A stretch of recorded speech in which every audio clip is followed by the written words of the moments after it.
here with the final installment of Ryan Mingle's deep dive into the Karen Reed case. With that being said, let's get into it.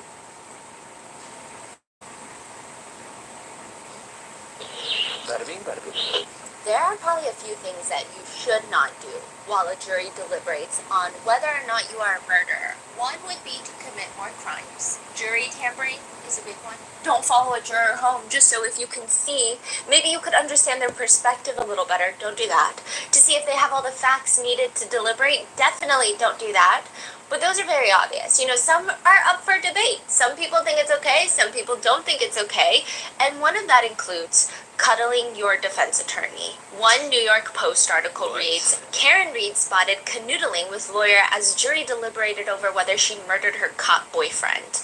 There is an iPhone Live photo posted of Karen Reed outside of a fancy Boston steakhouse with Alan Jackson from the back. He's standing behind her. One arm around her waist. So she's facing forward, he's facing forward, he's behind her, and the other arm is firmly around her chest. It seems like everyone's giggling, goofing around, but it definitely seems intimate, and online everybody just starts freaking out. First of all, Alan Jackson is married. He's worn a wedding ring throughout the entirety of the trial, but now the timing of it all also feels way too intimate. One netizen says, it just looks so wrong and inappropriate. It's her attorney, and I don't know, it just doesn't feel like a normal attorney-client type of situation. The picture is a lot. Some try to argue, well, it's because they've been working very closely every single day with each other for years, fighting for freedom. Geez, can a girl have hobbies? Can a girl live a little? Others say they've become a close friends and a support system. I'm sure that his wife is totally fine with stuff like this. I mean, what's the big deal about this picture? It's not like they got caught making out or anything. Why are people so crazy? Others say, I just feel a little uncomfortable because he's married. But the people who don't like Karen Reed have used this photo as another example of why she's guilty of murder. How can she be so heartless and cruel? Karen, how exactly are you paying your attorneys?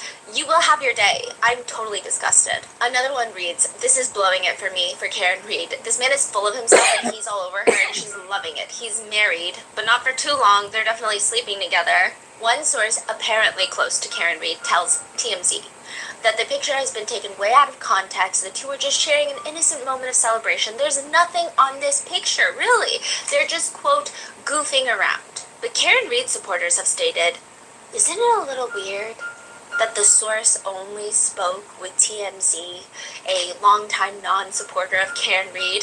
The connection to Karen Reed, the source has never been named, disclosed, further expanded upon. It's also weird that out of the major news media networks, the only ones that are really running with this video, this picture, are the ones that have not been favorable to Karen Reed since the very beginning. So what if the picture's not even real? What if it's AI? What if it's edited? Lars Daniel, a digital forensic expert, author of Digital Forensics for Legal Professionals, states, I certainly do not believe this to be real. He says it's weird that there's elements in the photo. So near the back of the photo, you see this parking sign. High resolution. You can read it. The Audi, the car in the back, high resolution, clear as day. So why does Alan Jackson look like a blob? His hair has clear indications that edits have been made. Additionally, his arm is kind of warped. It gets bigger and smaller and bigger and smaller in just ways that just don't align with human anatomy. Netizens have also noticed that there appears to be two Alan Jacksons in the photo. One of them is facing Karen Reed taking a photo with David Yannetti. Some argue it's not him and it's a different friend, but it does look like Alan Jackson. And then another one who's hugging Karen Reed from the back. So which one is Alan Jackson? Give us a little introduction. That is so crazy. So you're saying AI? It seems to be edited by most people's professional and non-professional accounts. In any event, I do think that the video is questionable in its credibility. I mean, I could always be proven wrong, but just at first glance, it looks like at least a little bit tampered with. But overall, the whole thing feels oddly suspicious because the implications of if this photo is real versus if it's fake are drastically different. So for one, if the photo is real, you might have a questionable picture of an attorney and their client and perhaps a dilemma of professional boundaries and moral, ethical questions being bounced around. Two, if the photo is not real, if it's edited and certain mainstream media outlets are pushing this photo out there, Who would edit something like this? Why would they even take this picture and run these stories? How far are these people willing to go to make sure Karen Reed ends up in jail? Are they the same people that wanted to make sure nobody found out about Sandra Birchmore? Another high-profile murder case in Massachusetts. We've actually talked about the Sandra Birchmore case before on this podcast. The death of Sandra Birchmore, she was 23 years old. Which I'm also going to look into that officially, case as well. She self-exited in her Canton, Massachusetts apartment, almost exactly a year before John O'Keefe died. Or at least that's what the Canton PD, the Massachusetts State PD, kept saying. She self-exited. But once the FBI got involved, it was uncovered that not only did she not self-exit, but she was likely killed by a police officer who had been grooming, exploiting, and abusing her since she was 15 years old. A police officer that has connections with some of the Canton police officers. Wait, it was the same police department? It's a neighboring police department. So her alleged killer works for Scout PD, which is a neighboring police department, but because her apartment is in Canton, they were the responding police officers. In fact, one of these officers that we're familiar with was at the scene when her body was found. And then the Massachusetts State Police take over, the Trooper Patrols take over. You're going to see a lot of people that you're familiar with that pronounce her dead. They investigate her connections with another police officer, and they all say, you know what? She self-exited. And all of this is taking place in the same DA's office, Norfolk County DA. But what's even more intriguing about all of this is, why did Karen Reed's defense team request unredacted files from Sandra Birchmore's case? What are the connections here?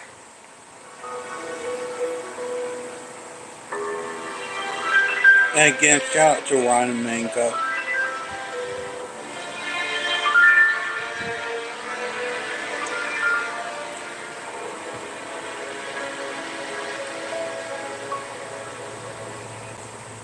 We would like to thank today's sponsors who have made it possible for Rotten Mango to support the Dana-Farber Cancer Institute in Boston, Massachusetts. They're a globally known cancer research center that also provides support for patients and families, similar to John O'Keefe's sister, who has since passed away from brain cancer.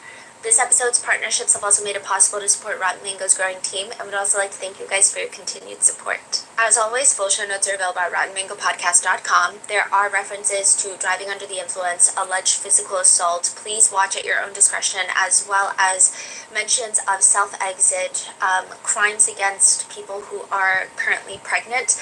This episode is pretty dark. It is the final part of the Karen Reed series. And there's just, honestly, I feel like I could make a 20-part series for Karen Reed. It's just so extensive. Everything we've talked about, we can go 5 layers deeper into all of the nitty-gritty details. But because I think the main focus that people have been trying to center the conversation on is the connections to all of the corruption in Massachusetts and probably everywhere in the United States. This episode is also going to include the story of Sandra Birchmore, which we have already covered on this podcast, but there have been lots of new developments since then. So if you want to watch that episode, I'll link it below, but there's a lot of updates, and I'm going to go through them today. And you don't really need that, but you do need the first 3 parts of the Karen Reed series.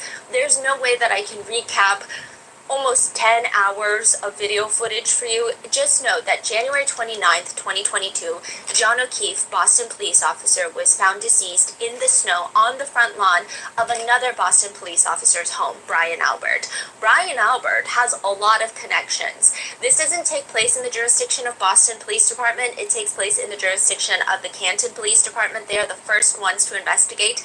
Everybody is connected to everybody, and somehow it seems like the least likely murderer in this situation. The evidence doesn't really point to her. There's a few things that are weird, like her angry voicemails, but those are all kind of explained by just sheer logic. The one that every single person in a position of authority and power in law enforcement in that town has pointed this case as the culprit is Karen Reed, John O'Keefe's girlfriend of 2 years.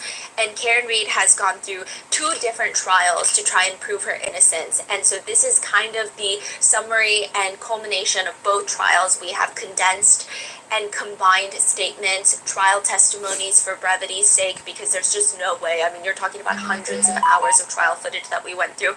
So with that being said, that is the recap. Go watch part 1, 2, and 3, and this is the final part of Karen Reed.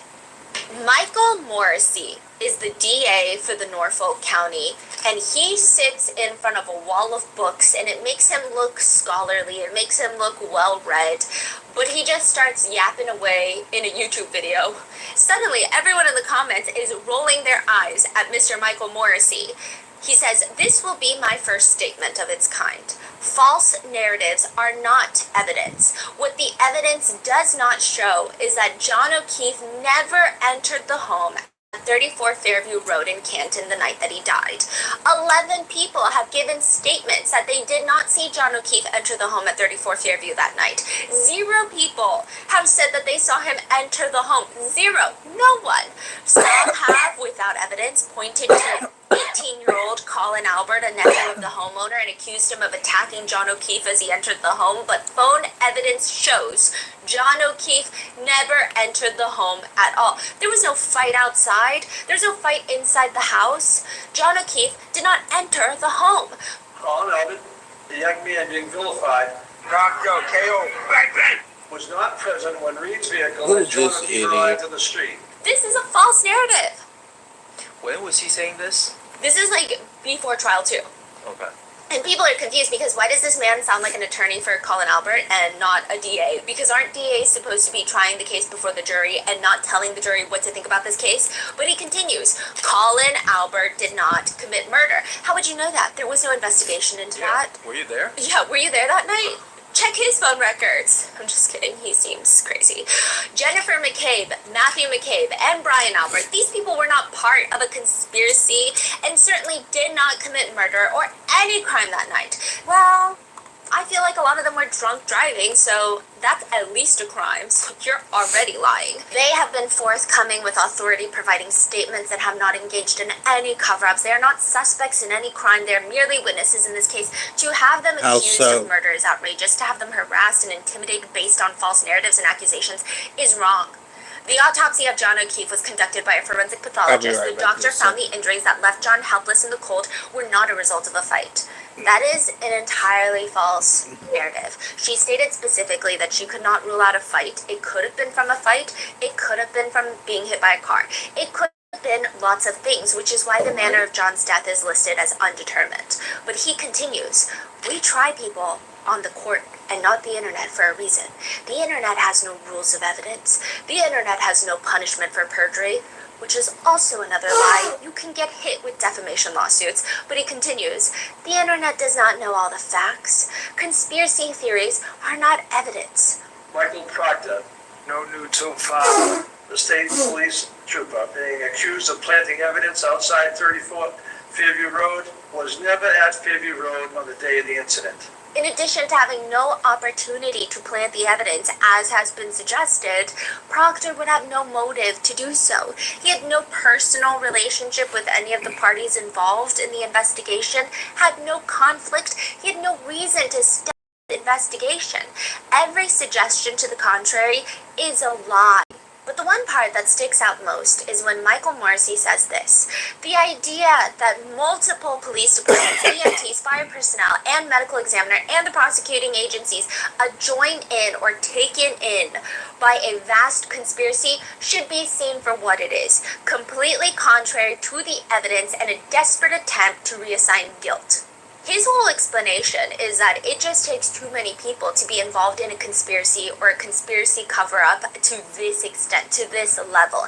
If that's the case, that means nothing similar should have ever happened ever before in maybe history, but definitely not in his department, right? Because it's just logically impossible. Logistically impossible, theoretically impossible. It is impossible, correct? Exactly.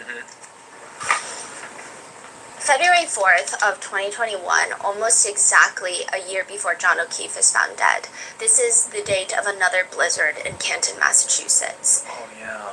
Canton police get a phone call from a local elementary school, and one of the teachers failed to show up to work, and nobody's been able to get in contact with her. Some people might think this is no big deal, but this is very unlike her to do this.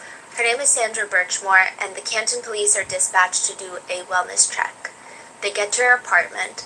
Nobody's answering the door. They're about to leave when they realize that her vehicle, which is registered to her, it's in the parking lot covered in snow. Snow started falling 3 days ago, which means she's been in her apartment for the past 3 days. That would make the most sense, right? I mean, she's not going anywhere without her snow. Canton is not really a walkable town. So if that's the case, why is she not opening the door? Is she having some sort of medical emergency? Canton police, they ask the property manager for a set of keys to open up the apartment. They walk in and they see Sandra Birchmore in her bedroom on the floor with a lanyard around her neck, deceased. She's like sitting on her bedroom floor.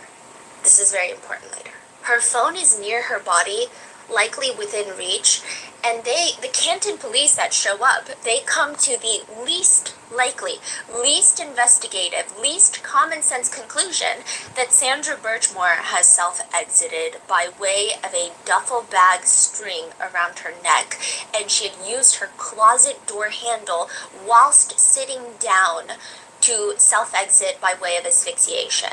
Even though most evidence does not point to her having any sort of inclination to self-exit. And I know a lot of people are going to say that a lot of the times it is random, it is abrupt, there are not that many signs to be able to predict, but she's pregnant. She's planning a newborn photo session. She literally just emailed a photographer. She's making arrangements with a friend to take care of her 2 cats while she goes into labor. She's doing laundry. She was about to put her laundry from the washer to the dryer, and she was waiting for the father of her child to show up to her place.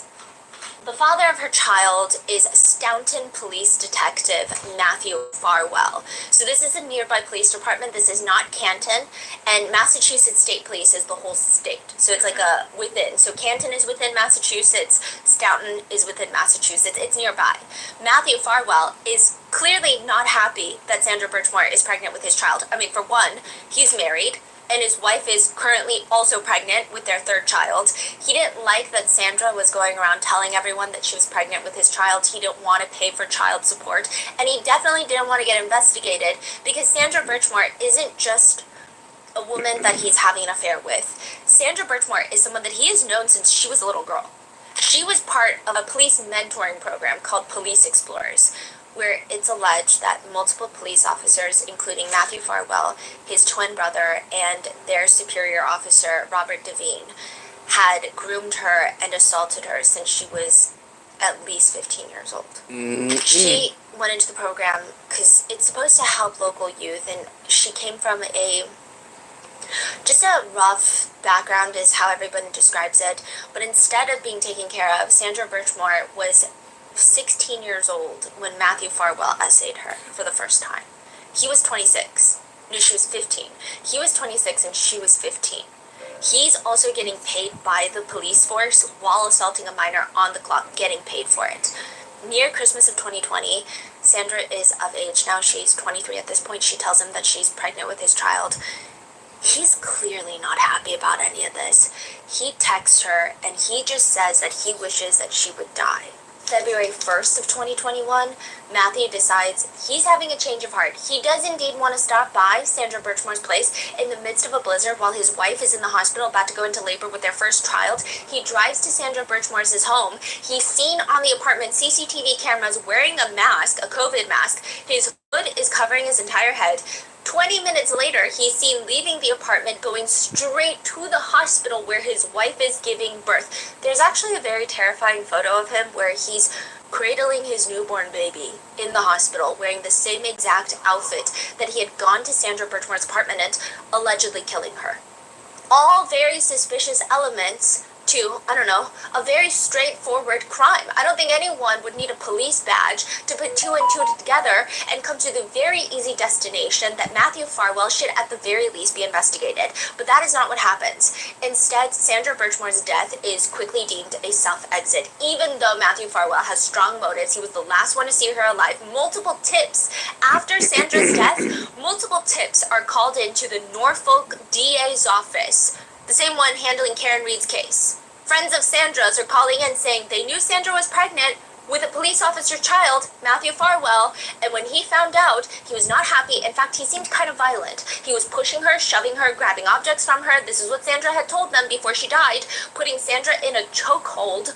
This is weeks leading up to her murder. Also, just 12 days before her death, Sandra told her friends that Matthew Farwell came over and was suspiciously looking at her apartment, going through her bathroom, her closet, almost like he was scoping it out. Those are the words she used. Wow. And 12 days later, she mysteriously dies in a strange manner that authorities deem a self-exit, even though Sandra was really excited to become a mom. Nothing happens for 4 full years until the FBI steps in and finally arrests Matthew Farwell for Sandra Birchmore's death, accusing him of essentially framing Sandra Birchmore in her own murder. Another thing to note is, yes, after Sandra's death, many of her friends called in tips to the Norfolk County DA's office, and even when the red alarms did not go off, I mean, it should have, but even prior to her passing, people were calling into Staunton PD to report Matthew Farwell. Sandra Birchmore had told a few of her friends that she was pregnant with Matthew Farwell's child, and he had actually started essaying her since she was 16. She did not believe it to be essay because she had been so groomed, but they had noticed it was essay. So they call Staunton and they're like, one of your officers was abusing the police program, the Explorers program, to essay a minor at the time. This is even before she passes away. And just like Karen Reed's case, a lot of different agencies were involved with this whole investigation before it goes to the FBI. Matthew Farwell is part of Staunton PD. But Staunton PD has no jurisdiction because Sandra Birchmore is found deceased in Canton. So Canton PD are the first ones to arrive at the scene. It's later handed off to the Massachusetts State Police. Why is that? They handle most of the unattended deaths. Canton PD is just too small of a police department to handle a lot of the homicides. So I think they hand off a lot of their bigger cases. The Massachusetts State Troopers are the ones that deemed Sandra Birchmore's death as self-exit, but also the Canton PD. They both deem it a self-exit. Canton PD, the Massachusetts State Department, and even the DA's office is like, yeah, it's definitely a self-exit. In fact, you're going to see a lot of the same people that are involved. So the first connection between these two cases comes from Michael Lank.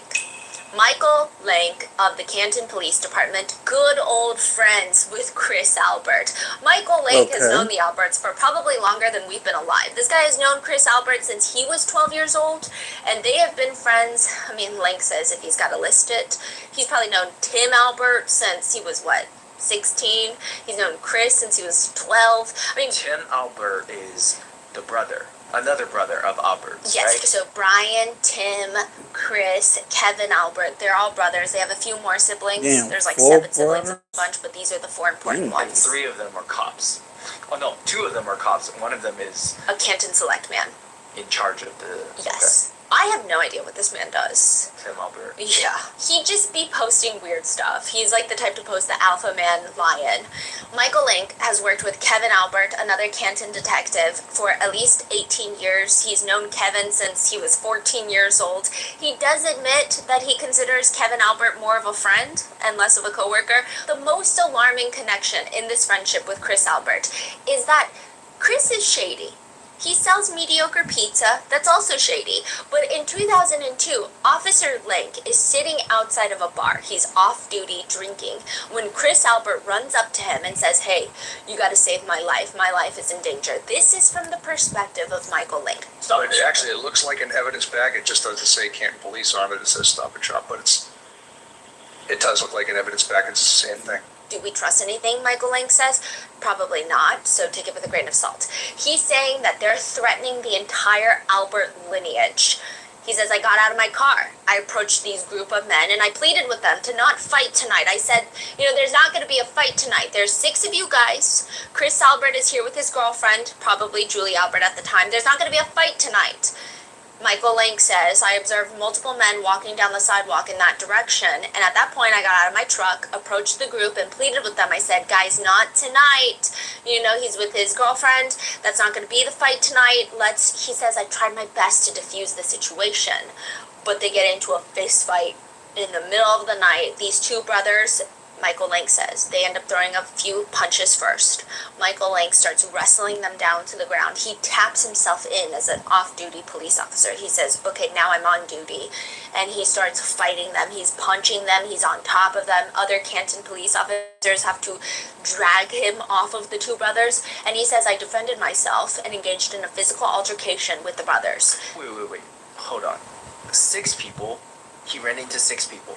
Yes, but it seems like it's only the 2 brothers. Who's at the scene? Chris Albert, a girlfriend? and 4 It other don't even people. make no sense. Yes, but those, I mean, it's like a group of people, but he really only starts fighting 2 guys. Of the 6 people. Yeah. Are they trying to fight Chris or trying to fight Michael? They're trying to, allegedly, they're trying to fight Chris. I don't really believe it, because Okay. Chris is known to start it. Right, and Michael saying, "That's my friend, please don't start trouble now." Yes. And they start trying to start trouble, so Michael start fighting 2 brothers. Yes, and Is here's, Chris fighting too? no, and here's why I don't believe that Chris is innocent in any of this, and that's just a personal belief. He seems like the type to start. At one point, Alan Jackson was in I mean, he's in Canton, he's in Boston because of this trial. He walks into a bar. Chris Albert happens to be there. Chris Albert calls for a buff friend to show up, and that friend starts yelling at Alan Jackson to get the f out of Canton and go back to LA, go back to Los Angeles, big shot attorney, in a very threatening manner. And so this guy is still doing that to this day. I feel like in 2002, this is the one that started everything. He gets Michael Lank involved. Michael Lank starts pummeling these guys. He's asked later by Karen's attorney, Did you come to Chris Albert's aid as best you could as a longtime friend of his? I came to the aid of a citizen who was in fear and of need.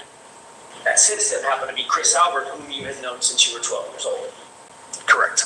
ultimately, a fight breaks up. Lank is called for backup. They separate them. Nothing happens that night. Nobody is arrested. And that's interesting because if he is saying that these two brothers started the fight, they would have arrested the brothers. Yeah. You don't just attack a cop and get away with it. That never happens, ever. Well, interestingly enough, nobody is arrested. Everyone is told to go home. Nobody files a police report about this incident until the next day. The two brothers come into Canton Police Department and they complain and they say, I was just randomly attacked by one of your officers who was off duty last night. And then the two brothers get arrested. Lank is confronted by this by Karen's attorney, who asks him, Officer Lank, is this an example of you using your position as a police officer to come to the aid of one of the members of the Albert family? It was me coming to the aid of a citizen who was terrified and scared for him and his family on that night, Who happened to Who be happened? what? who happened to be Chris Albert. You indicated that either they made a threatening comment to you or a disparaging comment to you about I don't give a fuck, correct? Correct. Isn't it true that what was actually said was you said to them, I don't know who you are, but I'm going to make your life miserable? No.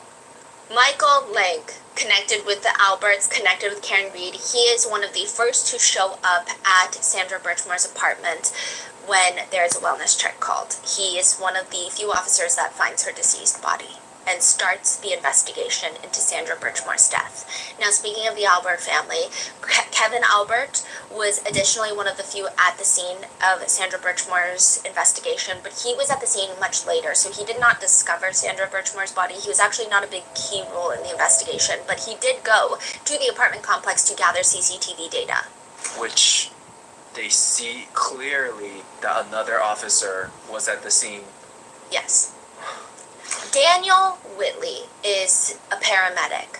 He is also another connection. He's one of the first paramedics on the scene for Sandra Birchmore. He's also the paramedic that drove Karen Reed to the hospital after she was Section 12. He's also Carrie Roberts' neighbor. When Carrie Too Roberts many hosts the connections. neighborhood block party, he brings the fire truck, because he's a firefighter paramedic. He brings the fire truck to the block party. Now, what's interesting is, in part of his testimony for the Karen Reed case, a lot of netizens think this guy just does not like Karen Reed. People don't understand why all of these law enforcement officers have so much hatred and vitriol for Karen Reed without even really understanding. First of all, if you're a law enforcement officer and you look at this case, because a lot of people have pointed out, why is it that all police officers from across the nation have not come in support of John O'Keefe and this trial? Because if you are talking about a police officer that has been murdered by their girlfriend, every single cop in the entire nation is going to be posting about it on Facebook. When a cop goes down, the blue wall stands strong. Every other cop is posting about it. It doesn't matter if you've never met that cop.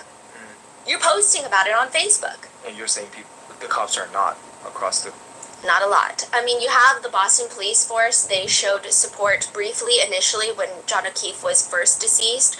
And then you had a few local officers. You have the Canton Police that have rallied around, but definitely nothing like what you would imagine, especially a case of this high profile. I would understand if maybe it's not a high profile case and these cops just haven't heard of it, but I would think everyone from the NYPD all the way to the LAPD would be posting about it. Why is it that they're not? Is it because they're looking at it and going, oh, this is a weird investigation? But it seems like every single person that goes on the stand doesn't feel that way. In fact, it seems just like they hate Karen Reed. It's like they have a predisposed condition to hate her. When Daniel Whitley is talking about what he witnessed in the ambulance, he does admit that Karen Reed was a wreck, which is pretty on par with what you would imagine someone going through a traumatic incident. However, he says, quote, she was crying about having to take care of kids, saying she couldn't do it. I was saying, you can do this, it's not as hard as it seems.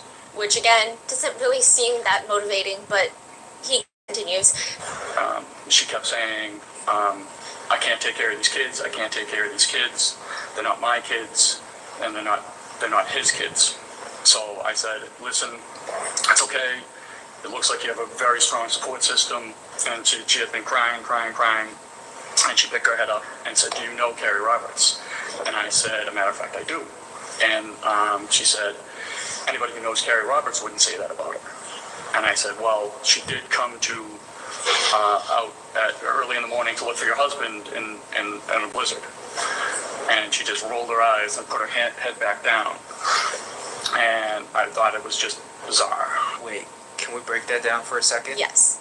I feel like that was packed. What does that mean? He's saying, you've got a strong support system, you've got this. And okay, Karen Reed, she unprompted does say, do you know Carrie Roberts? He's like, yeah, I do. She says, well, if you know Carrie Roberts, you wouldn't say that. However, I feel like I'm on Karen Reed's side with this one. So is Karen Reed saying that Carrie Roberts is not a great support system? No, and I agree because she's Yeah. telling her to shut the up the whole time. Yeah, I mean, what is so wrong about that? I don't understand. Right. And he's saying in the moment when you're crying about your deceased husband, it doesn't make sense. However, I feel like there have been times where, I mean, I don't know the level of distraught or grief that any type of situation like this has never occurred in my life, thankfully. But I feel like I do make dark comments like that. Yeah, It's just are you very kidding me? realistic. Like, this is life. What are you talking about? Yeah. You're not here trying to get motivational right now. This is life. Especially in the moment when you are in this dark of a place and someone says, well, chin up, buttercup, you're not gonna go, okay, thanks. Like, that's very small talk. I feel like you're in a state where you're very realistic. You're like, absolutely not. I have no support system. I can't do this. I can't do anything in life. What are you talking about? Do you even know who you're talking about? That's the vibe Karen Reed gives me, but he's on the stand like, it's just weird. It's just weird. He testifies, the only tone I can use to describe it is snarky. It just seems that he does not like Karen Reed, and he is one of the very first paramedics at the scene for Sandra Birchmore. Trooper Nicholas Garino was a Commonwealth witness for both the first and second trial. He is a digital forensic specialist. That's what he calls himself. He says he went through all of John O'Keefe's data extracted from his phone. The main takeaways from his testimonies include the fact that I think he doesn't know what he's talking about. I think he's shady. Why? For one, he states that the house long to die in the cold search for Jennifer McCabe, he didn't find that on Jennifer McCabe's phone on Cellbrite, which doesn't make sense. It doesn't make sense because all the other Cellbrite experts, they're like, you pull the data from Cellbrite just because she deleted her Google search. You're talking about Cellbrite. Most law enforcement agencies use Cellbrite. If you can Google something, delete it, and then it doesn't show up, why would law enforcement agencies use Cellbrite? His excuse to that is, well, I was using an unupdated version of Cellbrite when I extracted her data, and everyone's like, that doesn't make sense. He also claims that he didn't find the numerous phone calls that Jen McCabe made to John O'Keefe that night and then later deleted. Remember how Jen McCabe is like, yeah, I was waiting for him outside, or looking out the window waiting for him to come in. I was texting him a few times. Well, after that, she makes numerous phone calls to John O'Keefe, and all of them go unanswered, and then she deletes them. Why would she delete them? Because it doesn't make sense. If they did drive away and she was like, oh, I thought they got into a fight, so I let it go. Why would she call? The netizen theory is that they had allegedly something to do with his demise and they couldn't find his phone. So she was calling it to hear it ring so that they could find his phone. Wow.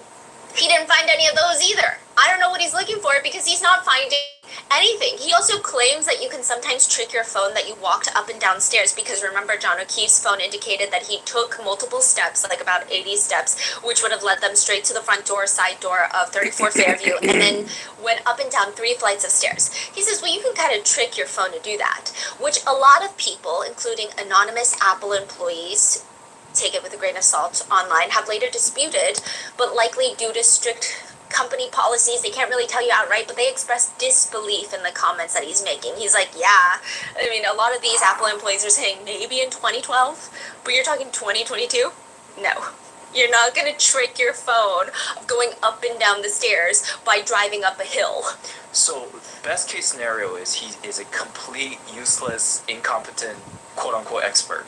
Yes, okay, so that's the complicated thing about Karen Reed's case. Everyone uses the straw man theory, where they just compile every single thing and bubble it to...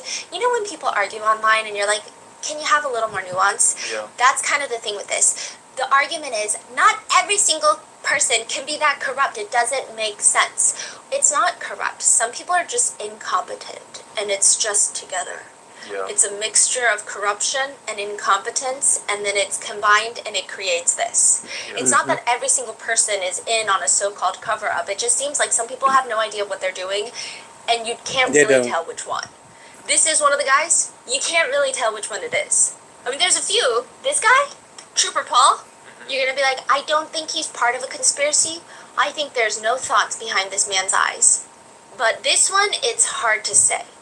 With Garino, it's hard to say. And the timing of the fact that he didn't find the How Long to Die in the Cold search is interesting, considering if they had that information for the first grand jury, if they were privy to these details, they probably would have been less likely to indict Karen Reed. All those deleted calls from Jen McCabe, the How Long to Die in the Cold, I don't know if a grand jury would have indicted Karen Reed. Right. It just makes Trooper Garino look like a very shaky witness in the Karen Reed case. Side note, I will say that Trooper Garino has gone viral because whether intentional or not, there is a break. He was the one that had to read all of John O'Keefe and Karen Reed's messages out loud in court. Okay. And at one point, there's a break during the reading of the text messages between John and Karen. He sighs, he leans back, but the mic is clearly still on, and he whispers, "Kill me," to himself. Kill me. Which has since gone viral, with most people feeling a twinge of sympathy towards him, except for the fact that, can you even trust a single thing that this guy says when he has also worked on the Sandra Birchmore case? After Sandra Birchmore's death, Canton PD had the state police come in to investigate. Trooper Garino is a trooper, he's a trooper troll.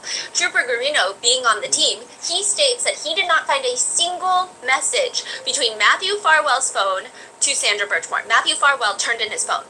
That is so shady. He's Come like, on. I didn't find a single message, which would make you think, okay, Farwell is not as involved as the internet likes to think that he is then, correct? Incorrect. The second the feds take a look at this case, they uncover 32,709 messages between the two, between December 2019 to February 2021. That's just, what, like 2 years? What's like the status of Sandra Birchmore now? Is it He's in jail, and it's pending trial. because of the feds, right? Yes, he has pled not guilty. So you're just telling me, Trooper Garino, that you don't even just miss 1 or 2, you miss 32,709 text messages. Some of those text messages include the two of them talking about the first time Farwell R-worded Sandra Birchmore. That is when Sandra would have been 15 years old. He R-worded her. That is her very first experience, and she happened to be a victim of a crime.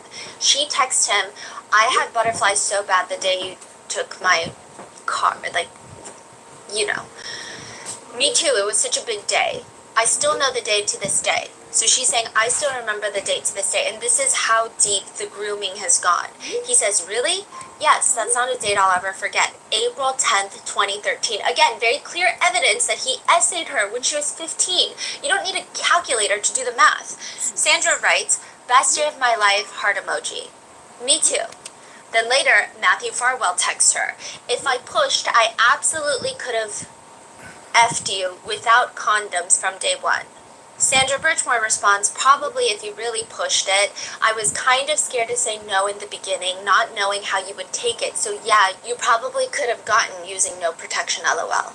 More alarmingly, this police officer who has already committed these crimes when Sandra is of age, now that she's an adult, he asks her to engage in acting during intimate relations. He says that he wants her to have intimate relations with him while pinning her down and fake R-wording her. He wants What? Sandra to say, quote, will you say, Matt, stop, I'm 13, I'm not ready for this, oh my god, please stop. This is insane. He also Weird. texts her That's numerous sick. times to pretend that he is an older brother coming into her room at night to have intimate relations with her that she does not want to consent to. Even that's not enough for this sick walking disease that likes to call himself a police officer, likes to call himself a man or a human. He texts her a whole lengthy conversation about how he wishes she would have told him sooner that she was interested in him, because he would have totally essayed her a year prior when she was 13, 14 years old. Even after all of that, when Sandra is of age, he will ask her to meet up in Costco parking lots, Five Guys parking lots, to have intimate relations while he's on the clock for Stoughton PD. He also texts her, quote, I'm going to sneak away from work real quick. Quote, yes, I will be on the clock. If this is not already a steaming pile of motivations for Matthew Farwell to kill Sandra Birchmore, that just goes over the trooper's heads.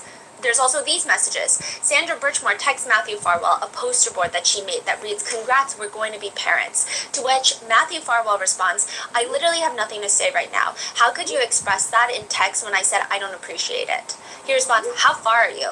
Regardless of how far, we're keeping it. Okay, we will need to talk then. No, that's obvious. I'm mad at how you're acting over a choice we both made. I'm mad you act like you gave anyone a choice. Oh, so you didn't have a choice? Per usual, you make and do whatever you want. This is coming from the R-worder that R-worded her when she was 15. He says, you are truly the worst person on the face of the earth. According to the feds, Sandra's diaries also indicate, as well as text messages, indicate that Matthew Farwell would punish Sandra Birchmore ever since she was a kid for things like getting bad grades, for failing to share her cell phone location data. He would punish her with really rough essay when she was young. He also details his ideal situation, which would be her pretending to be 13 or 14 years old, and he says, quote, you can say no and make me take it, full R-word. After an in-person meeting, Sandra texts Matthew Farwell, it made me really uncomfortable and stressed out and scared when you were next to me because I thought you were going to hit me after you said what you said, and took things out of my hand. That's why I was crying. I know you wouldn't, but it still scared me. Which makes sense because this guy is very scary. A federal search warrant of his devices also found that he liked lots of memes involving necrophilia. Again, a detective. He liked one that reads, what does a pulse and a destination of intimate relations have in common? I don't care if she has either. He doesn't care if a woman reaches a destination Or dead? or if she has a pulse. Another one he likes says, when she says, choke me daddy, and you get carried away and now she's dead. Another one that reads, if you put a corpse on a waterbed, it feels like they're participating. A report from the feds reads that he also liked a meme that reads, quote, glorifying a person who kills and essays someone no one will miss. Another one shows a woman with a piece of duct tape over her mouth, and again, this is a police detective. A woman with a piece of duct tape over her mouth, and it reads, duct tape turning no, no, no into since 1942. A police detective. A month before Sandra Birchmore is found dead, she's texting Matthew Farwell trying to compromise, knowing that he has a family, which, side note, he R-worded her for the first time a month before he got married to his wife, the mother of his 3 children. She was 15. Sandra texts him, you don't have to sign the birth certificate if they can have your name, and I won't move to Stoughton.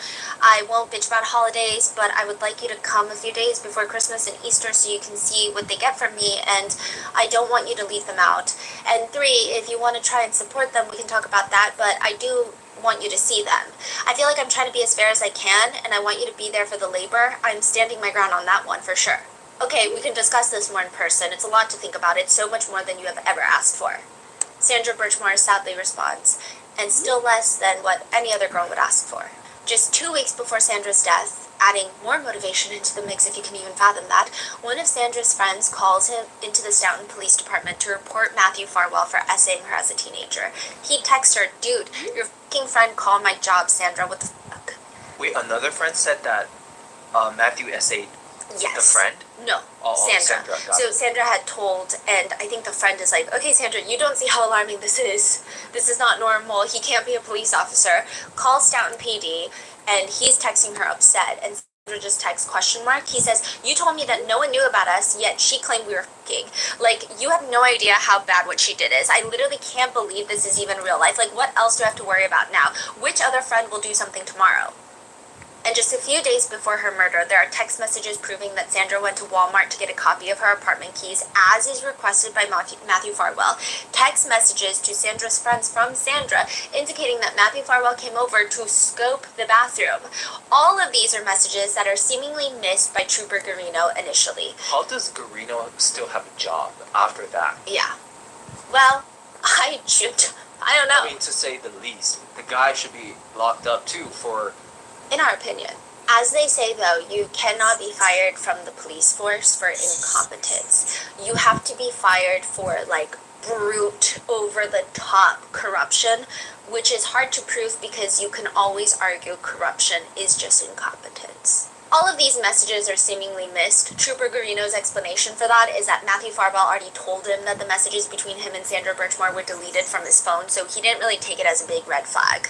He just kind of goes with it. Which even then, a digital forensic specialist should know that doesn't mean deleted, right? Deleted does not mean deleted when you're a law enforcement officer. Additionally, he pulled extractions from Sandra Birchmore's computer, which shows thousands of communications between them. It also includes Matthew Farwell Googling and deleting, quote, "Can deleted iMessage be recovered by Cellbrite?" Sounds very similar to How Long to Die in the Cold. And then another one, quote, "Can you revoke consent in Massachusetts?" Both of which he has deleted. But the jurors for Karen Reed's case don't know any of this when Trooper Garino is testifying. Just like they don't know about the FBI investigation into the investigation of John O'Keefe's death because Auntie Bev has ruled against it. There will be no mention of it. She states testimony about unrelated death investigation, Sandra Birchmore, would result in a trial within a trial with much information being inadmissible, confidential, or offered without a proper foundation. Elizabeth Little argues that the parallels in these cases couldn't be clearer. Both cases involve a failure to investigate a law enforcement officer who should have been a suspect. The reports by investigating officers that led to the improper clearing of Farwell go directly towards the credibility of these officers.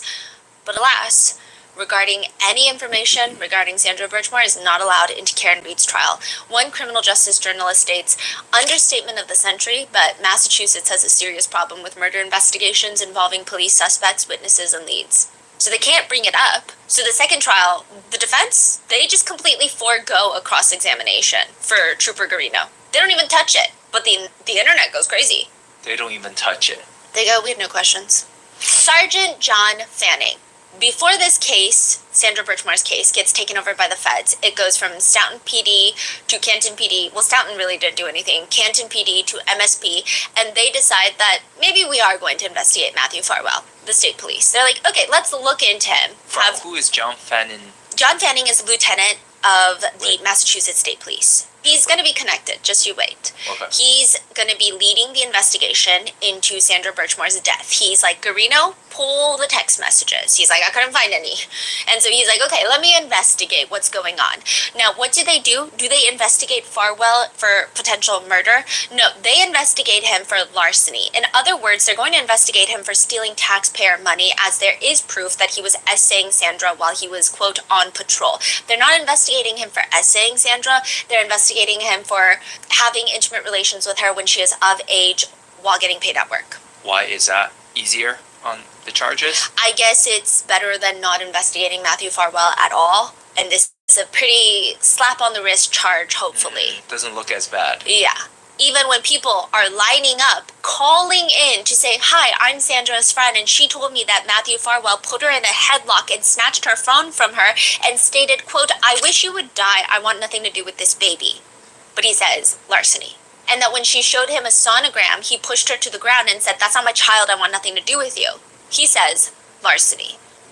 He believes that Sandra Birchmore has self-exited. He said based on the physical evidence, personal notes discovered, as well as the medical examiner's findings and medical determination, she self-exited. He writes in his report about Sandra Birchmore that yes, Trooper Garino did eventually discover text messages between Farwell and Sandra Birchmore, but really all it did was indicate that there was a actual relationship between them. However, Sandra communicated often with friends and family, and it appeared that Sandra had relations with other men in the months leading up to her death. There were no threats of harm by any of these individuals, including Matthew Farwell. Side note, all of this is happening after Matthew Farwell was caught lying to state troopers about his relationship with Sandra. First, he told them that they only started having relations after she was of age. They've only had relations a few times, and the last time that they've been intimate was a long time ago, which is all entirely false, and the troopers should have discovered that very quickly on. And I do want to say, just like the Karen Reed case, why does every trooper have a problem with the victims? Why does every trooper have a problem with really anyone that's not law enforcement? Because the way that everyone is saying that, oh, well, Karen Reed was snarky, Karen Reed was this, it's just like these snide side comments that are just weird to come from law enforcement officers who are supposed to be objectively investigating a case. When the Canton police write their report on Sandra Birchmore, they dog on her apartment for being messy. Oh, They're yeah. like, looks like nobody's cleaned it in months. I remember, yeah. But you know what's interesting about Fanning? In his free time, this guy belongs to a group chat. Michael Proctor? Yes. The no nudes yet? Yeah. Group chat? Yes. A year after Sandra Birchmore's murder, Michael Proctor texts, no nudes yet. And he was part of that group chat. He's actually a supervisor for Michael Proctor, as well as Yuri Buchanek is, and so is Tully. Fanning was investigated briefly by the MSP Office of Professional Integrity and Accountability, which sounds like a make-believe department, but he's briefly investigated over... Wait, what's his department one more time? It's the MSP Office of Professional Integrity and Accountability. That's fucking crazy. Yeah. It's like if we had a department of silence and peace and quiet. It just, doesn't mix. That's what they have. He's investigated. He says that he didn't see the text message, and the investigation shockingly ends with, quote, insufficient evidence to either prove or disprove if John Fanning failed to reprimand Proctor as his supervisor. Do all of these people still have their job? Has anybody received any punishment or... Yes. So Michael Proctor is fired, but he's appealing that. Yuri Buchanek is put on desk work, as well as ATF Bryan. They're both put on desk work. What does that mean? Desk work means you're not on the field. Yeah. You're just doing some administrative paperwork until, usually this is what this means in the law enforcement world. You're on the desk until everybody online shuts the fuck up about this case, and then you can go back and do your job. Or not do your job, which is what you were doing in the first place. So nothing. Nothing. He did lose 5 vacation days as well. Brian Tully has been transferred to a different department. Again, could easily be transferred back. They made it sound like it was a big deal. It doesn't sound like it's a big deal at all. It seems like the only one that has a big deal is Michael Proctor, which he might even get his job back. And this guy, Shannon Burgess, which we're going to get into in a little bit. He's not even a law enforcement officer. What does purple mean again? Purple just means important. But not like, okay, got it. Yes. Fanning claims that he never saw those group chat messages of the no nudes yet. And to be fair, there is no proof that he ever responded. There's no proof that we know of. However, there is another strange incident during Karen Reed's trial. The defense, they know of Fanning. They know of his connection to Sandra Birchmore's case. They know of his connection to Trooper Proctor's text messages. They know. They don't like Fanning, clearly. And Fanning, just like Trooper Proctor, should have no connection with how this trial proceeds forward. Just as how Buchanek, who is also part of the group chats, he was in the group chats, he is a witness, but he should not be touching this trial. He should not be facilitating anything in this trial, right? Because that would be crazy. There is a strange incident during Karen Reed's trial where a juror is dismissed. And according to a netizen comment who worded it as simply as possible because it gets a little convoluted, an anonymous person is outside. And they hear a juror talking about the case. How do they know it's a juror? I don't know. Maybe the juror said, I'm a juror on the Karen Reed case. I have no clue. But an anonymous person is like, I heard a juror talking about the case. I'm going to go report it to this random person, John Fanning, a trooper. Am I going to report it to Adam Lally? Am I going to report it to Auntie Bev? No, I'm going to report it to this random trooper, John Fanning. Well, Lieutenant John Fanning, who then is going to tell a court officer. Then that court officer is going to go tell Auntie Bev, who's going to question the juror. The juror is going to deny the accusation and say, I never, what are you talking about? But the juror is ultimately dismissed. Shady, huh? Why would an anonymous person, we don't know who they are, report it to Lieutenant Fanning of the Massachusetts State Police? They don't report it to Michael Morrissey's office. They don't report it to Auntie Bev. They don't report it to a court officer. They don't report it to Adam Lally. Why wouldn't they just go straight to a court officer themselves? The defense has asked the court to get more information from John Fanning about this whole incident, but that is denied by Auntie Bev. Attorney Jackson actually pops off on Auntie Bev saying, we were told that he was the commander of the extensive security operations in this case. It's reasonable to conclude from that statement that Fanning was either directly in charge of or in charge of the jurors, which the court is now telling me he wasn't. We reasonably concluded that this doesn't make any sense. He's saying it doesn't make sense, okay? We were never allowed the opportunity to find out exactly what his role was because the court refused our request at the time. Here's what we know about Lieutenant Fanning. He's among the troopers that one of Michael Proctor's supervisors that was included in the text chain when Trooper Proctor said he was going through my client's phone looking for nudes. He's the source to whom something was reported about juror misconduct. And when you couple those two things together, it's unreasonable to conclude that he was at least, within the orbit of security operations governing the jurors. Like, what does he have to do with the jurors? Yeah, that's weird. It's like even when the Diddy case you guys are doing, if there's something suspicious or something like that, you report it to the court. You report directly to the authority, not to a state police. It's very weird. Yeah. If you ask John Fanning, if Auntie Bev was like, okay, attorneys, ask John Fanning, and he's like, yeah, it was my neighbor, and they didn't know who else to tell, and they were just telling me because they thought it was weird, but they didn't know the rules. Even that would be weird because of his position in all of this, and the juror denied it. I feel like it would still require further investigation, especially on the defense part, but the fact that Auntie Bev won't even allow the questioning is bizarre. And the defense says there was no evidence presented at the time, as the court knows. There was no declaration, there was no report, there was no supporting documentation whatsoever over the defense's objection that is, very... Also, this juror is potentially defense-friendly. Right, Seems to show a lot of likeness for the defense team during the trial. To which Auntie Bev is like, well, he doesn't have any charge over the jurors, so move on. That's all she says. Jackson asks for proof, and she says, we're going to move on. And it's so bizarre that a lot of the comments read, she has already decided beforehand that she was going to interrupt him and say, moving on. Every time she has no answer, she shuts Attorney Jackson down and says, let's move on. Let's move on? What about the issue at hand? What do you mean, let's move on? Which, at the very least, this guy just does not deserve to have a job, in my opinion, John Fanning, let alone in police work. But it's just suspicious that in both cases that Fanning is involved in, that the state troopers report there's nothing weird about this case at all. Side note, that's another thing that the feds pointed out was crazy, is that a lot of Sandra Birchmore's family have come forward to say, hey, we did find something suspicious at her house. So after the police cleared out of her apartment, we had to go clean her apartment, and we found her favorite necklace, her prized necklace, which is this necklace with a chain and a pink flamingo. It was on the ground with clumps of hair. Why would it be on the ground with clumps of hair? They're telling the authorities, I'm telling you, this is weird, right? The feds look at the crime scene photos, which obviously have not been released for obvious reasons, but they say what's even more alarming is that that necklace was not on the ground. That necklace was on Sandra Birchmore's body in the crime scene photos. It was broken, and it was hanging, dangling off of her neck with clumps of hair. Do any of these people put that in their reports? No. You know what they put in their reports? Quote, trash and clumps of cat fur on the carpet indicating that it had not been cleaned or vacuumed in some time. Wow.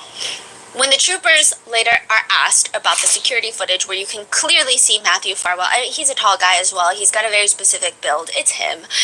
His car rolled up to the apartment, it's him. They are very cautious with their wording, stating the man is a male believed to be Matthew Farwell. One of the state officers working this case used to be a former Stoughton police officer, which Matthew Farwell is a Stoughton officer. Yuri Buchanek had spent a lot of time in Stoughton. I believe he lived there at one point. So there's a lot of connections with these small towns. Do they mean anything? Do they not mean anything? I don't think any single person online would be putting these weird dots together being like, oh, they all lived in the same town, as something nefarious, except for the fact that they're all conducting themselves like weird villains. Yeah. But following Sandra Birchmore's death, it seems maybe the only police department that maybe a little bit did something well, I don't even want to give them that much praise, but the Stoughton police, they did place Farwell firmly on administrative leave very quickly. I think Stoughton PD does have a female police chief, like one of the first female police chiefs. Some netizens were saying, well, maybe it's that. Some are saying, well, no, she still sucked.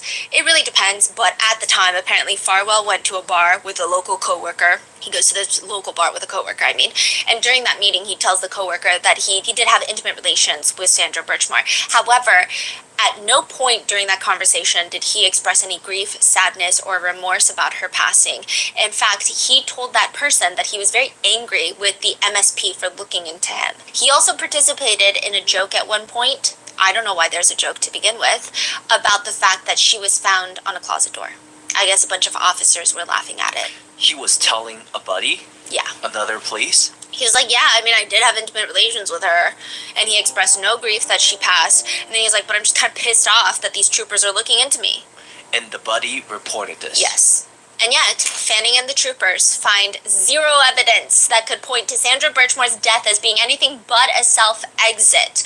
Meanwhile, the feds say, this is literally crazy. It's right there. Not only is it Matthew Farwell, it's his twin brother, also a police officer, and their supervisor, Robert Devine. And all three of them have been involved in her life since she was a young teenager and exploited her for nearly a decade. The investigator for the feds who combed through a portion of the messages says he wanted to wash his eyes out with holy water after seeing some of those messages.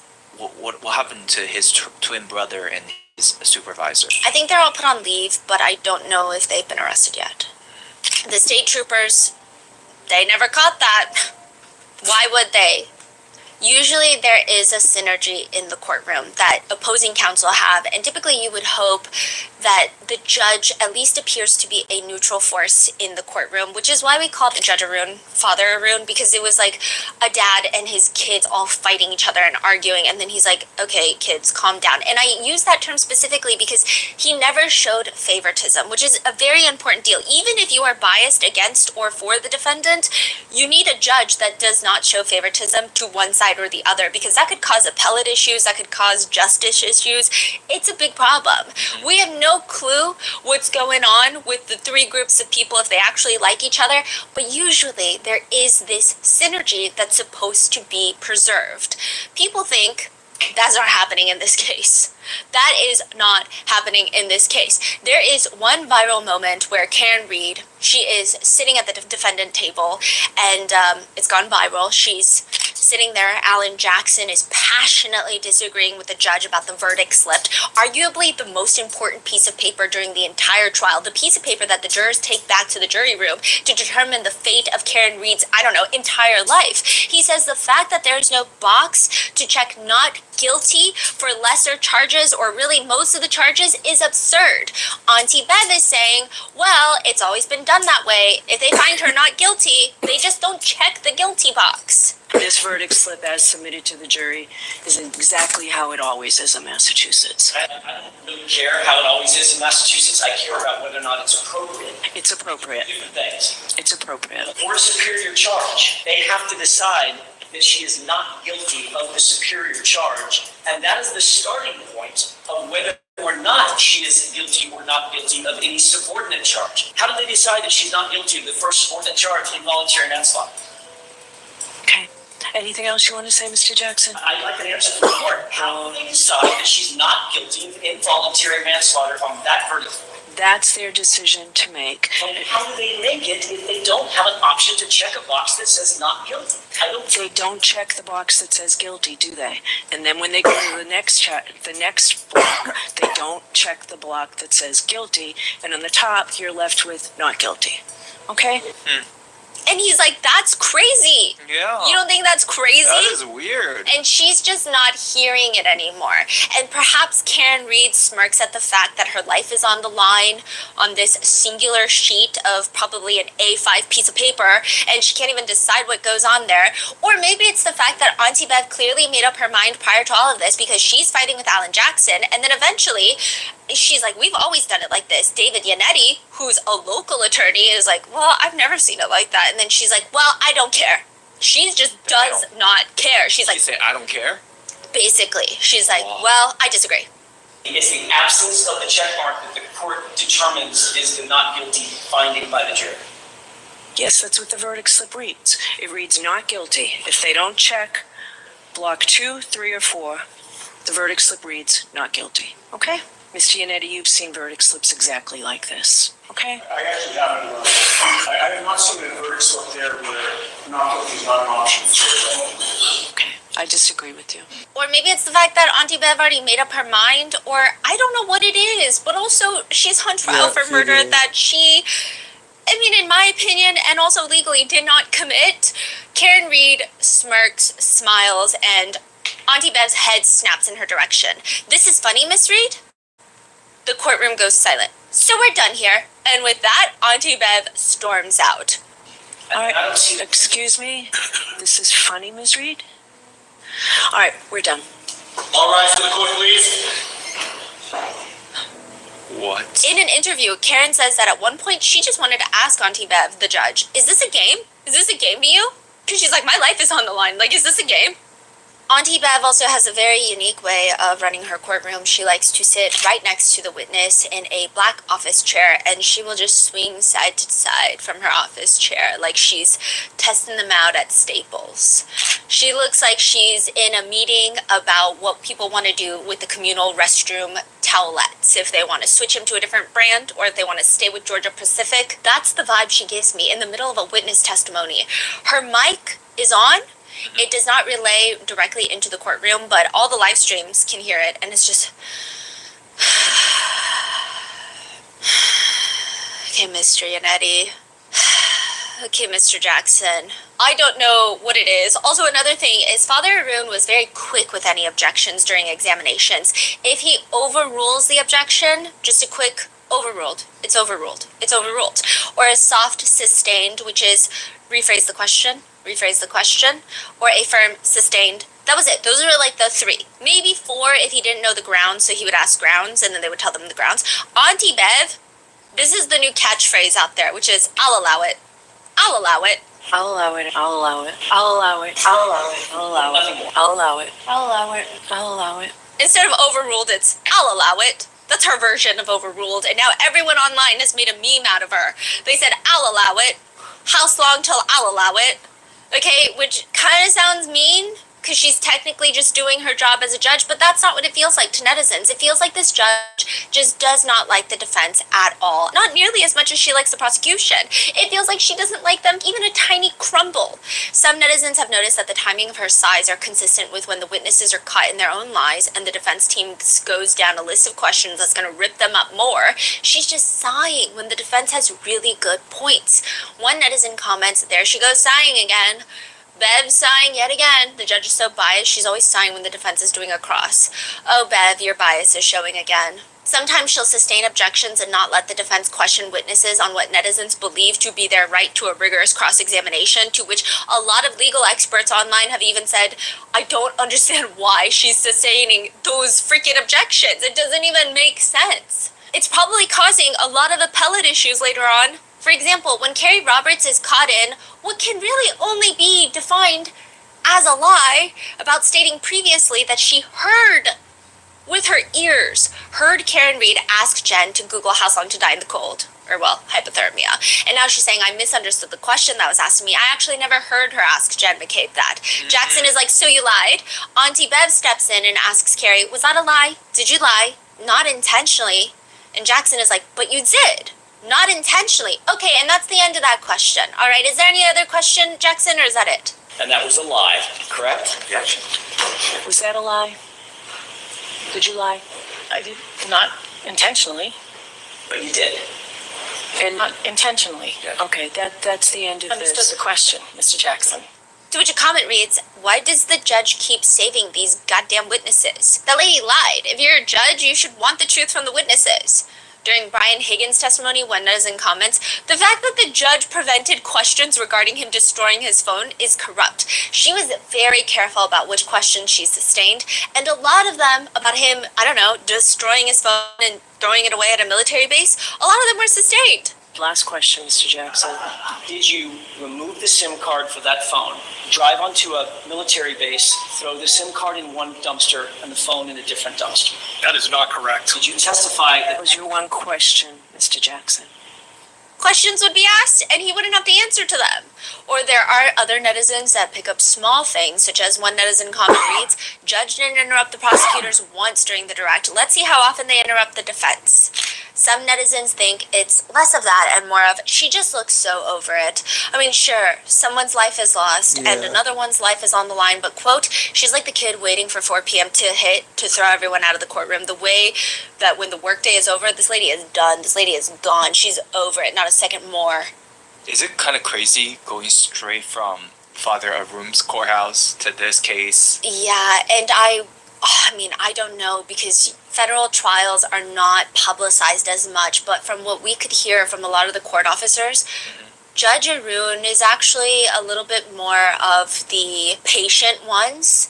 Federal courthouse judges are incredibly firm, they're sharp, they're crazy, in a better word, and it seems like there is a difference. The way that Judge Arun, Father Arun, would run circles on this woman, eat her for breakfast, lunch, and dinner without even lifting a single hair on his head or having a single bead of sweat on his glasses is kind of crazy. And to know that they all oversee cases is a little intense and terrifying. Especially this one. I'm sure there's a lot of incredible state judges. But Auntie Bev, just, in my opinion, is not one of them. There's another particular moment that the internet has lost their minds over. It's when the defense is questioning a witness, Auntie Bev awkwardly reaches up towards her face and itches the side of her cheek. And after a little while, the prosecution objects to the line of questioning. Auntie Bev quickly gives a big smile and says, "Okay, I'll see the attorneys at the sidebar." Refreshes your recollection on any comments Mr. Whiffen made about Pakistan. Objection. I'm going to see it sidebar for 2 minutes. People think that's a sign that she had for the prosecution. That's how biased people believe her to be, and that's how crazy they think this trial is. And it is weird, it is suspicious. It appears the only time the majority of netizens have agreed with Auntie Bev is Crash Daddy, right here. Crash Daddy? That's what netizens call him. He's a crash expert witness for the defense. He actually worked for the FBI, but the jurors were not allowed to know that. They were hired. ARCA is the company that he works for, and we're going to talk about it in a second. They were hired by the FBI. They concluded that John's injuries were not a result of a car accident. He's the defense expert, and people call him Crash Daddy because out of, well, just look at all these people. He is conventionally very attractive. He's very sharp. He's very smart, intelligent, and he does not seem to hold a bias one way or the other. Even though he is testifying as a defense witness, he's also very intelligent in the sense that he does not get triggered on the stand when the prosecutors come at him for all sorts of gnarly things, and he's got dimples. So a lot of people have called him Crash Daddy, and they have a crush on him. Now, there is this moment where he walks in to be sworn in, and Auntie Bev, she's sitting in her swivel chair. She's swiveling, and she is eating this man alive with her eyes. No way. Yeah. No way. And the comments read, "The only time Auntie Bev and I have been on the same page this entire journey." Another comment reads, "I'll allow it." Another comment reads, "She got no eye contact, but she was chasing it." It seems like she was into him. In fact, the prosecutors fought really hard to make sure this man does not hit the stand because his juror appeal is pretty high. Like I said, he does not seem to hold a strong bias. He's very competent. He knows what he's talking about. And a lot of people say he's easy on the eyes. I wouldn't know. I'm married. But the prosecutors really did not want him on the stand. Auntie Bev allowed it. She'll allow it. And people think there's only one reason she allowed it. Yeah. So. I mean, that is pretty crazy, though. Someone that credible to say that it wasn't a car crash?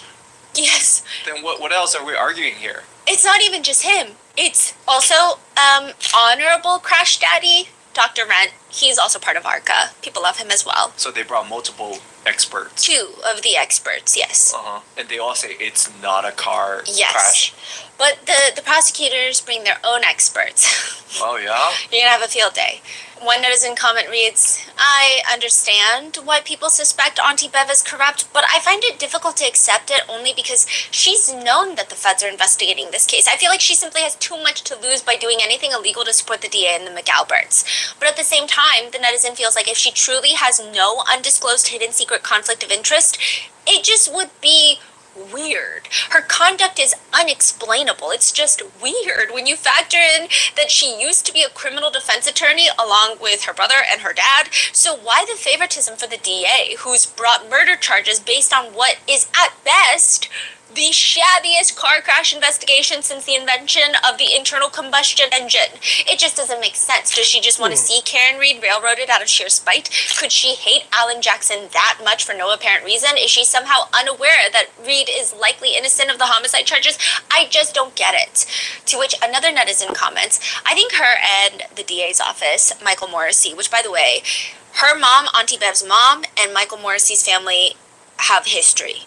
We don't know how deep that history, but they worked together briefly. They comment, I think her and the DA's office have an understanding for a long time that they can force the outcome that they wanted in previous cases, which is pro-prosecution because it's the DA's office. Kind of like we run the hen house, if you will. Never get questioned, never had to answer for anything, and basically just did things their way, which I believe was the slam dunk plan in this case as well, until it wasn't. Now I think it's just an attempt to save face and try to act like everything is still the status quo and avoid backing down so as to not look like you're admitting to some prior shenanigans.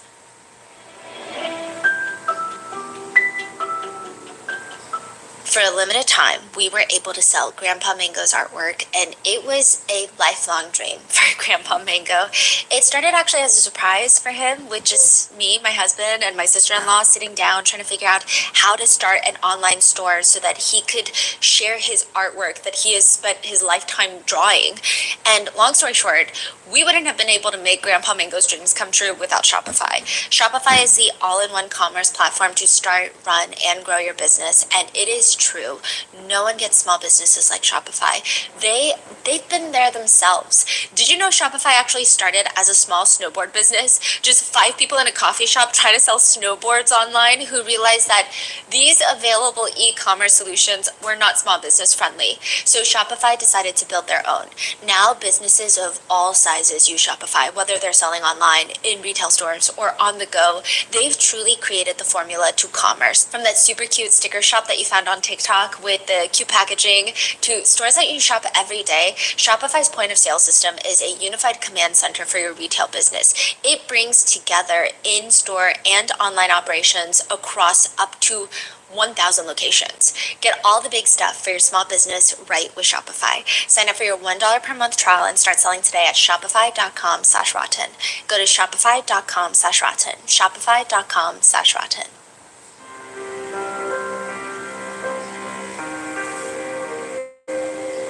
There have been other connections made in this case of, not the strongest ones, but kind of, which is there are messages between Sean McCabe.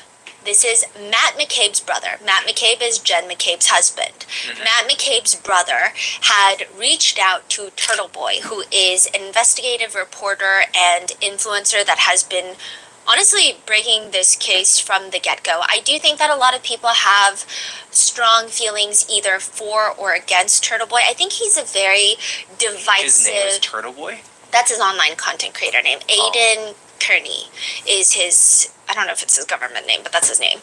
But I think he's a polarizing character. And sometimes that works being an internet personality. He is very passionate in what he believes in. And some people think that that passion can go 2 degrees too far. And I think it really depends on where you draw the line of what do you call witness intimidation. If you go to Jen McCabe's kids' lacrosse games to go confront Jen McCabe while live streaming and shoving a camera in her face and saying, why'd you Google house long to die in the cold? Some people say slay. Some people say, that feels like witness intimidation. So it really depends. So Jen, I have a question. Did you think that you could outsmart Karen Reed? Why didn't you Google how long to die in cold, Jen? Cop killers! That's what they are. They're cop killers. I cannot wait until they go to jail. I'm going to be there. There are other things that people have called into question about how he's went about reporting on this case. All I know really is that he was one of the first people to break the case. I think that's the hard part is he was one of the first people to even get attention on this case. Nobody really cared about this case much. Everyone was like, oh, she killed her cop boyfriend. Okay, moving on. I see. And then he was like, no, I think something's weird. Did he get too passionate? I guess That's subjective. I guess that's up for you to decide. But Sean McCabe reaches out to Turtle Boy, Jen McCabe's brother-in-law, and there are messages between Sean McCabe and Turtle Boy, which, side note, I will say, some of the discourse surrounding Turtle Boy, I do think some of it is warranted. The other parts I don't think are warranted is a lot of people give him a lot of flack for reaching out to people that might be involved in this case, including Sean McCabe. And they kind of yell at him for doing it, which I think is weird because a lot of the mainstream reporters are not doing it, and he's doing it. And just because he doesn't work for this big legacy media outlet doesn't mean that he is not as committed to finding out the truth as any of these big major networks are. Yeah. I think this case is especially frustrating because who do you even trust? There's nobody you can trust. Yes. Nobody to call. Everyone's like working on the same team. But I think where people thought he took it too far was he would do these roll calls where he would drive through everyone that was involved in front of their houses and use a bullhorn, and people would consider that doxing. Some people thought that there were children involved that, I mean, not children, aka Colin Albert, but other children involved that may not have really been involved that are now being put in the crosshairs for this. But other people say that, well, it's their parents' fault. It's really where you draw the line. Sean McCabe and Turtle Boy have a conversation where Turtle Boy asks Sean, do you really have a line to Judge Canoni, which is Auntie Bev? Sean McCabe responds, Auntie Bev? This is where her nickname comes from, because everyone was like, Judge Canoni, Beverly Canoni, and then he's like, Auntie Bev? Auntie Bev? It's like a nickname, I guess. Like they know her personally? Yeah. He's like, Auntie Bev, whose seaside cottage do you think we're going to bury your corpse under? He's asking Turtle Boy. Side note, Auntie Bev does indeed have a seaside cottage that nobody knew about because you're not supposed to know where judges live. The defense team blows up the messages on a giant poster board, which Auntie Bev hates when they do shit like this, but I kind of think it's great for visual impact and is slightly a comedic effect if this case were anything other than what this case is about. But Auntie Bev has to stare straight into those messages, and there's no missing it. Jackson asks, I'm getting old. I may have appeared before thousands of judges in my nearly 30-year career. I've never known where a single one of them has ever lived or property that they may or may not have owned. But Sean McCabe appears to know, or appears to intimate that he knows the details of this court's personal life, and so does his family, which these messages are presented in court. And Adam Lally is like, wait, hold on. First of all, these messages are between two individuals that, quote, literally have nothing to do with this case. They are divorced from the context in which this communication arises. He's saying whatever they're saying about Auntie Bev has nothing to do with Auntie Bev, or really anything, because we exist in a vacuum, or as Gallagher would say, a leaf blower. Accompanying that, though, is a 2022 Venmo payment from Julie Nagel, who was at the house, remember? Accompany what? I'm sorry. The message from Sean McCabe, another blown up poster board, is a Venmo payment from Julie Nagel, which was Brian Albert, Birthday Brian's friend who was there that night, and she testified, oh yes, I did see a black blob outside of 34 Fairview when I was leaving. I did notice something out of the ordinary, like a black blob in the grounds by the flagpole. But she's like all up in the McAlberts family. Like, she loves them, would probably do a lot for them. She sends a Venmo payment. Like, what time? What year was that? 2022. So later in the year. So it seems like they're still familiar with Auntie Bev. But Auntie Bev is like, first of all, that's not how I spell my name, and I've never rented out my Cape Cod cottage. But people are like, well, it didn't have to be that you were renting it out. They could have stayed there without paying. Could have been invited there, and maybe they bought something and she was paying them back for that trip. Clearly, these conversations just don't help put faith in the justice system, which is precisely why Alan Jackson, the defense attorney for Karen Reed, is asking for the judge, Auntie Bev, to recuse herself. He makes it very clear he's not accusing her or even insinuating that she cannot be fair and impartial. He just says only the court knows the answer to this question. But the facts we presented unquestionably are such that the public might, and that's the key word, the public might doubt in the court's fairness in some regard, and that's all that's required for this court to do the right thing and step aside from this case. Jackson also points out that Auntie Bev has this strange tendency, which he calls a routine practice of failing to act on defense motions in a timely manner. Auntie Bev says, let me take a second to think about it. And she takes 15 minutes, comes back to the bench, and she says, I've never socialized with McCabe or any family members or witnesses who have been here in court. I reject the notion that untrue and unsubstantiated rumors rumors spread on the internet can force a judge to recuse herself from a case. And that doesn't underscore the fact that anybody can say or write anything and try to make it on the basis of a motion to recuse. And I think it points out that this motion to recuse is not credible. Immediately afterwards, the prosecution requests that the defense attorneys be placed under a gag order. Lally states he wants the defense attorneys to be prohibited by addressing the merits of the case within the media or using the media as a propagandist to advance its theory of its case, to which David Yannetti passionately stands up. And he starts explaining the prosecutors were quite happy with the press this case was getting when it was in their favor, and their minions were out doing their work with the media. We did not create this media circus, the prosecution did. Does the prosecution think that if they stuff a gag in the mouths of Karen Reid's attorneys, that these good reporters behind me are simply going to go away? Do they think the general public's just going to go away? If you gag us, Your Honor, the extrajudicial conversation will not end. If anything, it will only intensify. The gag order is not issued. But the whole thing is just leaving a bad taste in people's mouths, primarily because Auntie Bev isn't even supposed to be on this case anymore. She was supposed to rotate, so after the first trial, she's supposed to rotate to civil cases. That's kind of how it works in the state courts in Massachusetts. And she was supposed to go on that rotation, but instead of rotating, like it's normally done, she has decided to extend her rotation to stay on this case that she's not getting favorable coverage on. She's not getting fame or attention or even money. On the contrary here, so why won't she recuse herself or just pass it on to the next person? Why does she want to take on this case so badly? The only connection netizens could find that were affirmative were, well, 30 years ago, Chris Albert killed a man. 30 years ago. Yes. Chris Albert was driving when he rammed into the back of a man in a car named Peter Berger. Justice for Peter Berger. Up and down the sidewalk. 2 seconds. You'll beat my face.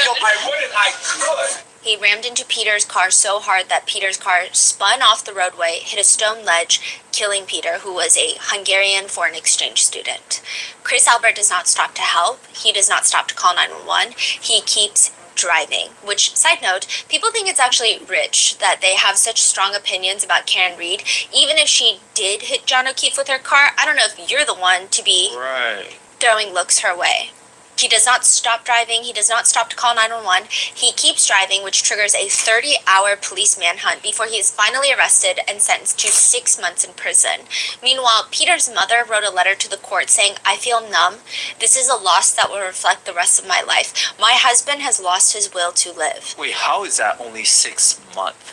Well, some say that he just had a spectacular attorney to get him off that lightly. Who's his attorney? His attorney is John Prescott Jr., who is Auntie Bev's brother. Prior to Auntie Bev getting married, she was Beverly Prescott. And some people argue, well, that was 30 years ago, and it's her brother, and they take on all sorts of cases. Are you friends with all of your clients? I don't know, but it seems like everybody's friends with the Alberts. But maybe it's just all a coincidence. I will say the orbit of McAlberts has one too many bad drivers. So you have Chris Albert, who killed a man in a hit and run. You have Tim Albert, who hit a parked car and fled the scene, leaving a trail of transmission fluid straight to 34 Fairview. He was not charged or even interviewed at Canton PD. He just got a misdemeanor for it, so there's that. There are rumors that Tristan Morris, Caitlin Albert's boyfriend, was also involved in a hit and run, though that has not been confirmed. Helena Rafferty is the new police chief after Chief Berkowitz. She resigned recently. Retired. She retired recently because a lot of scandal has been occurring over the fact that she hit an elderly man with her car. An elderly man who was wearing a reflective vest. Is that confirmed or? Yes, she hit him with her car. While she is the chief? Yeah. Well, I don't think it was when she was the chief, but she hit him with her car. And then you have Paul O'Keefe, the brother of John O'Keefe, and normally I don't really like to bring details like this into the orbit of the case. I will say that a lot of netizens have deeper feelings for the O'Keefe family than I would suspect most would in typical cases where a victim's family is involved. I think maybe it has to do with the fact that they have since shared a lot of strong words against Karen Reid. I don't think that's really reason to hate them or dislike them to any extent, but there is the mention that Paul O'Keefe got into an accident whilst driving under the influence, and it is believed that Karen Reid helped pay for Paul's attorney fees and bail, helped him out of jail when that happened to him. So there's just an overwhelming amount of bad driving incidents in this town, most of which could have been entirely avoidable. Now, one of the biggest questions throughout this case has been, if it's so obvious to netizens, why isn't it obvious to the O'Keefes that something is amiss here? That they're going after the wrong person to get justice for their John O'Keefe. Side note, Karen will later say that she believes that it just hurt Peggy O'Keefe, which is John's mom. It seems like if anybody's the most involved, it's Peggy O'Keefe, which is John's mom, and Paul O'Keefe, which is John's brother. John's dad seems to have taken a little bit of the back seat to this, and Karen says John's dad and I got along really well. It was actually the biggest betrayal that John's dad didn't believe her. Some netizens speculate, and this is just speculation, that maybe John's dad is like, well, maybe I do kind of believe her, but I'm not going to go against the family when all of this is happening. I'm just going to support my wife and my kids. Nobody really knows. But as to why Peggy O'Keefe might not have liked Karen Reed even from the get-go before John even passed, she says she just was hurt by seeing another woman raise her daughter's kids, is Karen Reed's speculation to it. Some speculate that Karen Reed is definitely not the daughter-in-law that maybe some mother-in-laws would like. She's very outspoken. She's very intense. She doesn't hold back when she thinks something's weird. So some people think it's that. Others say, well, no, I don't think she disliked her. There's no proof that she disliked her before John's death. But she does say, Karen Reed does say, so Paul and Peg, if you think I killed John, that means you misjudged me for 2 years and entrusted 2 young family members in my care. Then in the blink of an eye, you now think I'm a cold-blooded killer who took your son away? She thinks it's weird that they automatically thought she had something to do with it. I mean, just questioning everything about her, but never questioned why Brian Albert didn't go outside as paramedics try to save John. She thinks it's weird that they don't question that.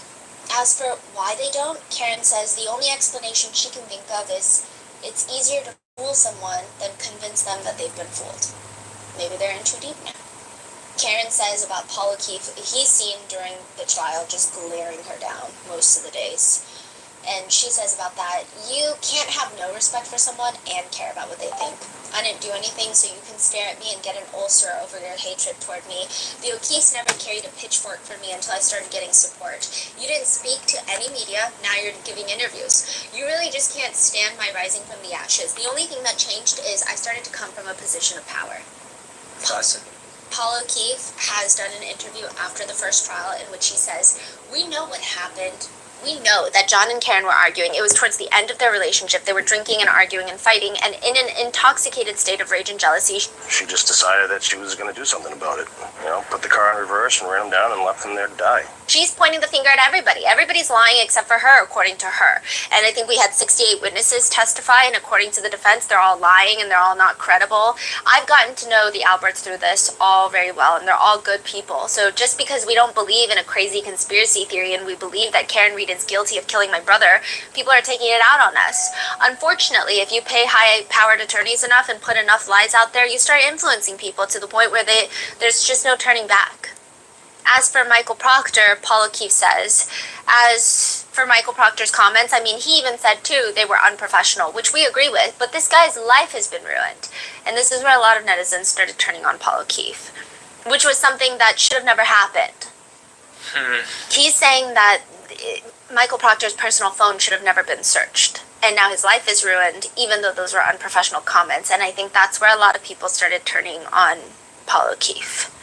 As for the mistrial, Paul O'Keefe says, I guess we were obviously hoping and confident that we were going to get the conviction that we were looking for. So as far as the mistrial, yes, it's something we didn't want, obviously, but it's just a bump on the road. And like I said, we'll do it again. We'll do it as many times as we'll have to. I just want people to remember John and want him to get the justice he deserves and that we deserve. And that's Karen Reed going to prison. There are so many uncomfortable things about the first trial, like the fact that during the trial, according to 2 jurors that have come out afterwards, one of the jurors, who happened to be a retired police officer, told the other jurors, I too had been hit by a car once. They chose him as the foreperson. The juror in charge, a retired police officer who had been hit by a car, which is already kind of, I don't even know how he ended up on the jury, and if he told everybody that he had been hit by a car too. know how he was dismissed, which is all very weird. Also, at the very last moment, so the way that this worked in this trial is that the alternates are chosen at the very last minute. It's like a luck of the draw numbers game. It's random, and all the defense friendly jurors get chosen as alternates. What are the odds? What are the odds of that? Then, according to multiple jurors, there was confusion in the deliberation room whether or not the jurors could declare a partial verdict, meaning, hey, can we say not guilty or guilty to some charges and then be hung on other charges? That was a huge thing for the Sean Combs case. For example, it's like if you are hung on the RICO verdict, then everything else has a verdict and he will only have a mistrial on the RICO charge, which is clearly not what happened, but that was the conversation when there was deliberations happening.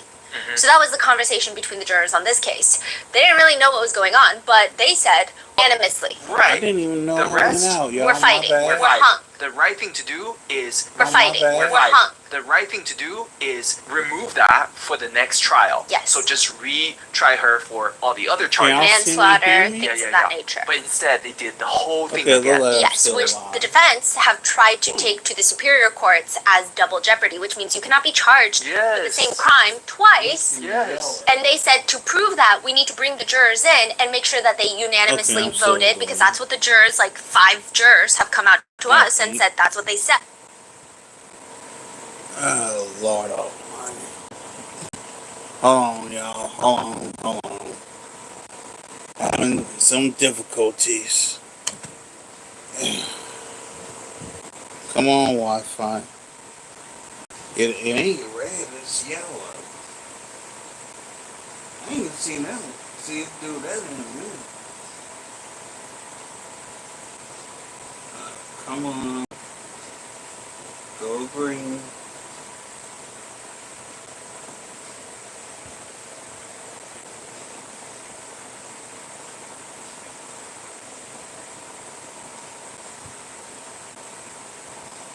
Come on.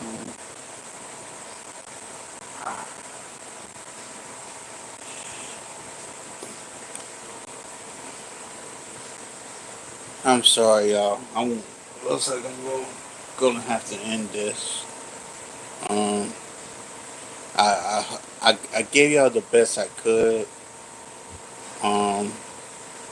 If y'all y'all maybe. So we need to Okay, bring in never all mind, here 12 we go. jurors and make sure, and the judge was like, I'm not doing that.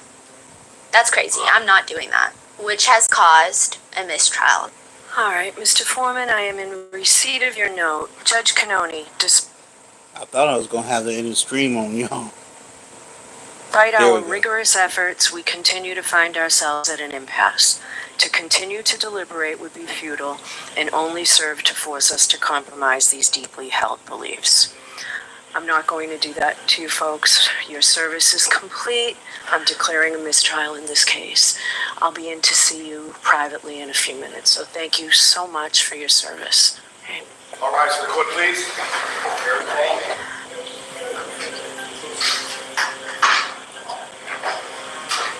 That is why we have a second trial in this case. And the court presence, I mean, even during the first trial was intense. People, that's not me, so you're not getting justice by Yeah, putting hear me in me, jail. see? I don't understand. Okay, Others good. are saying, Let's no, go you on. did it, Let's so you go need to go to on. jail. And there has just been lots of people. People are outside the courthouse 8 hours a day wearing t-shirts, holding signs, and they will live stream it outside the courthouse, put it on speakers, and they sit there with lawn chairs. They'll bring snacks, coolers. It's almost become a thing in Boston, Massachusetts, where Almighty. I don't know what's up with this Wi-Fi. Come on. Come on.